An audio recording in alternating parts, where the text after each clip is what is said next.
रावण एक ऐसा नाम जिसे हमने बचपन से कई रूपों में सुना है। लंका का राजा, सीता माँ का हरण करने वाला, रामायण का खलनायक। लेकिन रावण की सबसे बड़ी सच्चाई कुछ और ही थी।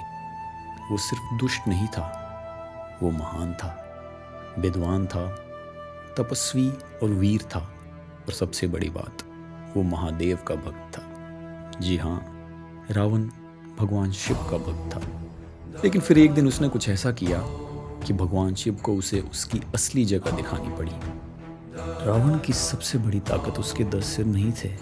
उसकी सबसे बड़ी ताकत थी उसका विश्वास कि वो किसी से कम नहीं है। और वही विश्वास धीरे धीरे अहंकार बन गया। वो शिव से प्रेम करता था लेकिन झुकना नहीं चाहता था। वो भक्ति करता था लेकिन अपने मैं को नहीं छोड़ पाता था। और जब भक्ति के साथ अहंकार जुड़ जाए तो इंसान भगवान को पूजता नहीं, उन्हें छूना चाहता है। फिर आया वो दिन जब रावण पहुंचा कैलाश, शिव का निवास, मौन का घर, स्थिरता का रूप। कुछ कथाओं में कहा जाता है कि उसे रोका गया। और रावण जैसे आदमी के लिए रोक दिया जाना हार से भी ज्यादा बड़ी बात है। उस पल उसने फैसला किया कि अगर मुझे रास्ता नहीं दिया जा रहा तो मैं कैलाश ही उठा लूंगा। सोचो जरा, एक भक्त अपने ही आराध्य के घर को अपनी ही बाहों में उठा लेना चाहता है। ये शक्ति नहीं थी, ये अहंकार की हद थी। रावण ने बल लगाया, कैलाश कांप उठा, धरती हिलने लगी, दिशाएं बेचैन हो गई। लेकिन भगवान शिव शांत बैठे रहे। ना क्रोध, ना घबराहट, ना चेतावनी।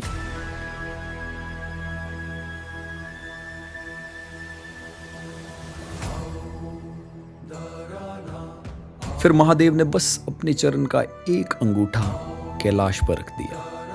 बस ना युद्ध हुआ, ना अस्त्र उठे, ना गरज सुनाई दी।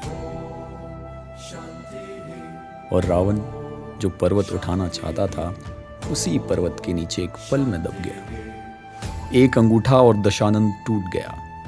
उसकी जो चीख निकली होगी वो सिर्फ दर्द की चीख नहीं थी, वो उस आदमी की चीख थी जो पहली बार समझा कि उससे भी बड़ा कोई है। उसका शरीर दबा था, लेकिन उससे भी ज्यादा उसका अहंकार कुचला गया था। और तब रावण ने कुछ ऐसा किया जो इस कहानी को अमर बना देता है।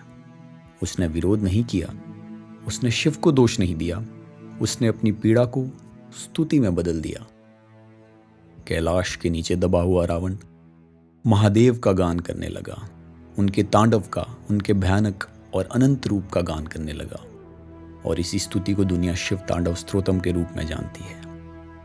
सोचो, जो आदमी अभी तक शिव के घर को हिलाना चाहता था, आखिर में शिव के चरणों में पिघल गया। यही रावण की सबसे बड़ी बदकिस्मती थी।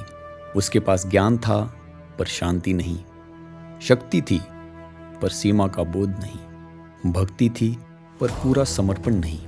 इसलिए रावण की सबसे बड़ी हार राम के हाथ नहीं हुई थी। उसकी सबसे बड़ी हार उस दिन हुई थी जब कैलाश के नीचे पहली बार उसका मैं टूट गया।